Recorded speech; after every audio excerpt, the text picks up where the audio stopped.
boy, she moves now.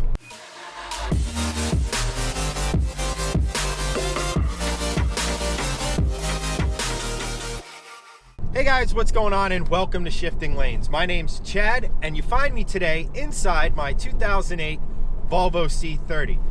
If you watched a lot of our videos, you know we've been wrenching pretty hard on this car, getting more power, getting better wheels, all that fun stuff. And today I'm going to break it down to you, each component we've installed, and what I actually think of it as a package and as each individual part.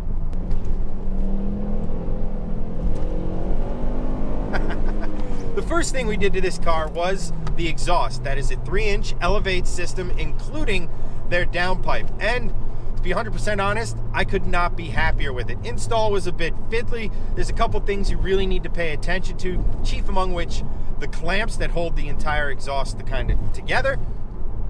But once you get past that, install is actually pretty easy. The downpipe, again, a couple fiddly bits, but once you kind of know the lay of the land, it's not a difficult job to tackle in your garage or in your driveway. It's definitely a DIY thing.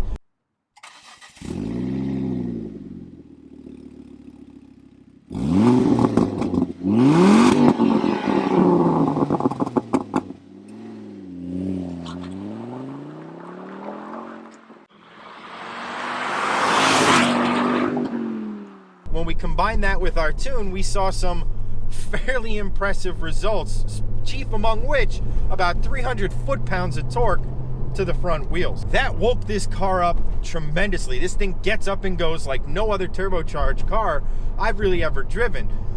Now, that does come with a bit of a downside to it. The problem is that the car may have gotten on boost really early, made all its torque really early on, so this thing just takes off out of corners. The problem we ran into was the car kind of fell flat on its face. It kind of fell, in the higher rev range, it wasn't really making much power. It made all of its power basically before 4,700 RPM. In an effort to try and fix that, try to get more power at the top end, we installed a few different products. The first product was our Elevate intake and our Elevate turbo intake pipe. Now what these parts do is they give us a larger volume of air going into the turbo. More volume into the turbo means more air can be compressed, which means more power when the car is on boost. If you watched my install video on that, you'll know that it was far from the, let's call it, easiest install in the world. Most times intakes are very simple. However, with the Volvo, the stock airbox was a bit stubborn in removal. Some of the silicone joiners didn't really play nice, but after some patience, after some work, after really thinking about it, everything went in pretty good. The upsides to our intake, well, for starters, I can actually hear turbo noises. I don't know if that comes through on camera, but it's nice to actually hear the turbo working. You get that nice whooshing sound that all turbocharged cars make, and if you're a dork like I am, it brings a smile to your face. The last thing we tackled on the intake side of things was our intercooler. Now, not that I'm really going to be able to notice a difference. It is all of 5 degrees outside right now. From the stock unit, I'll really know that on the dyno and when temperatures stop being so ridiculously cold, unnecessarily cold.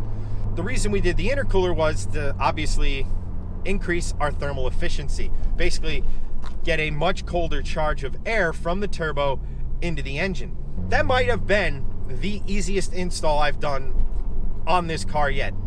It was super simple, super easy. Again, we went with Elevate for our intercooler, and apart from looking cool, apart from being made from better materials, having a larger volume, having a larger surface area over stock, it is going to be much more thermal efficient when, temperatures decide they want to be above freezing. Last thing we did to this car, or the last mod we did to this car, was our wheels. We did a set of Integrales from 1552. They're 18 by 8.5, and we wrapped them in Federal rubber. Now, Federal is far from the last word in performance when it comes to tires. My reason for doing that was it's a very economical tire. It's very inexpensive. Now, I know a lot of you are thinking, well, you get what you pay for. And in a certain respect, that's true with these. They're not gonna ever be as good as, say, the Michelin's Greg has on the V70R. The thing is, though, they are pretty good. They do hold the road once you get them up to temperature. Now, obviously, I'm not really going to be able to get them up to really anything resembling great operating temperature in this weather, but driving around in nicer weather and everything like that, the tires do grip, and there is a little bit of sidewall flex that you can feel. Little things that all are associated that maybe don't make them a refined product. However, the price point was perfect, and once summer rolls around, we might be upgrading the tires to something a little bit better. However, I'm really curious once summer hits, say once we hit the autocross or the drag strip, just to see what these tires can do in like a high performance type of driving situation. Now, the wheels, again, they're 1552s. They're the Integrale models, and you can find perfect wheels for your Volvo on Elevate's website, which is where I got these. The offset is perfect. The bolt pattern is perfect. All you have to do is literally just slap the new wheels on your car. It's really, really convenient. You don't have to worry about getting proper centering. You buy the wheels, you take them out of the box, you put them on the car. It's that easy. As for the look of the wheels, I couldn't be happier with them. They make the car look like it's straight out of a late 80s, early 90s WRC rally stage. They have that perfect blend of throwback, but not being so ridiculous that they don't really fit in the modern world. They blend it perfectly. The wheels look awesome. I love them. I highly recommend you guys go and check them out. So all of these mods, with the obvious exception being the wheels, would be, they'd still be great, but they wouldn't be operating at their peak efficiency if it wasn't for our tune. And our tune, we went with Elevate. It works in conjunction with all of our mods. So all you have to do is tell Elevate, here's what I've done to my car. They build you a tune. It's super easy to install. If you can operate a computer, a cell phone, any modern piece of electronic equipment, you can install a tune on your car. It's super, super, super easy. And more so than any other mod I did to this car, the tune woke this thing up immensely.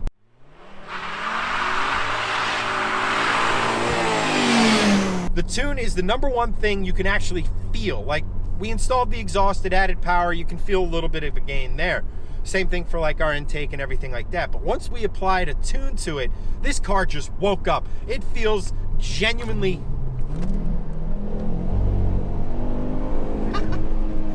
It's a genuinely quick car now, and it is so much fun to drive. And a lot of that is down to all the components we added, but the tune just takes everything up to 11. It makes everything that much better. So if you're doing any sort of work to your car, any sort of exhaust work, any sort of intake work, any of that sort of stuff, you have to do yourself the favor and get a good tune. It'll be the best money you ever spend on your car.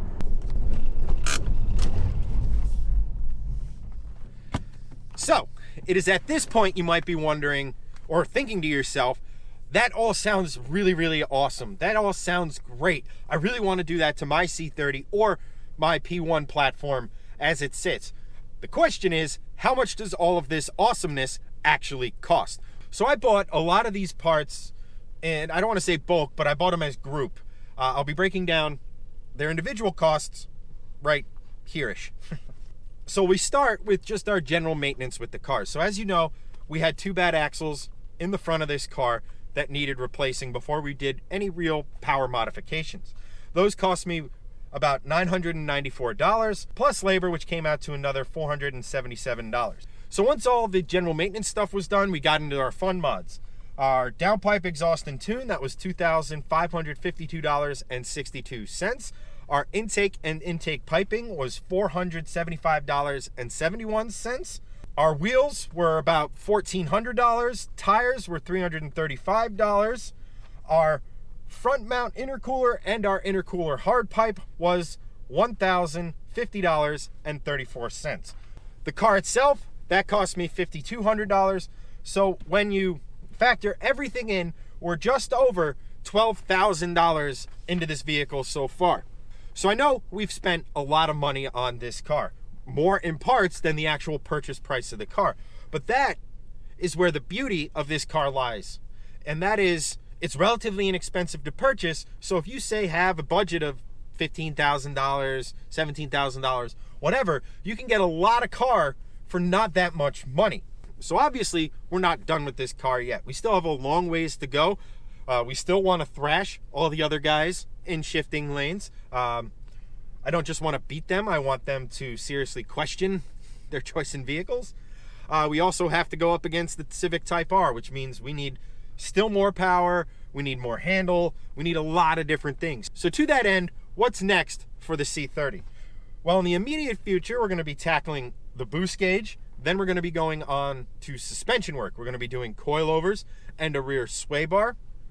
I also want to tackle brakes on this thing, and probably one of the most important mods to this car, and one of the mods you really should do to make this a complete and total package, is a limited slip differential. Unfortunately, from factory, these cars came with an open diff. That leads to a lot of torque steer. I'm not getting a lot of the newfound power to the ground, so we're getting a lot of wheel slip, even with our massive 245 tires on here. So an LSD is definitely in this car's future. On the longer term, we're going to be looking to upgrade the intake manifold, both upper and lower, and all leading towards, hopefully, in the not too distant future, we're going to be upgrading the turbo. At that point, I think we will have a platform that is more than capable of beating the other two jokers, and I think it's going to give the Type R a serious run for its money. But as for this video, that's pretty much it, guys. I want to thank everyone who's been involved in this project so far. Without your help, this vehicle simply would not exist in the current state that it sits. So from the bottom of my heart, thank you to everyone. I want to thank Elevate for being so helpful throughout this entire process. I want to thank Rich Forsyth. The man is an absolute P1 legend. Without him kind of being the brains and me being the actual meaty bits that do all the work, I don't think I would have been able to do as much to this car as I've done. I want to thank all our patrons. We're up to 10 now. If you really want to support the build, help us out, go onto our Patreon page, check us out, make a donation. It can be as little as $1 or as much as you want. We're going to have rewards coming very soon to those of you who donate more than $1. It blows me away again, guys. Your help has been immense.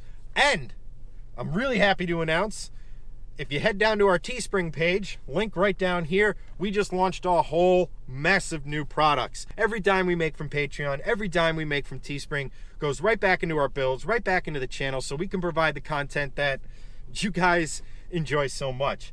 It's been fun, guys. Thank you so much for watching. Find us on social media at Shifting Lanes. You can find me at Kennedy83.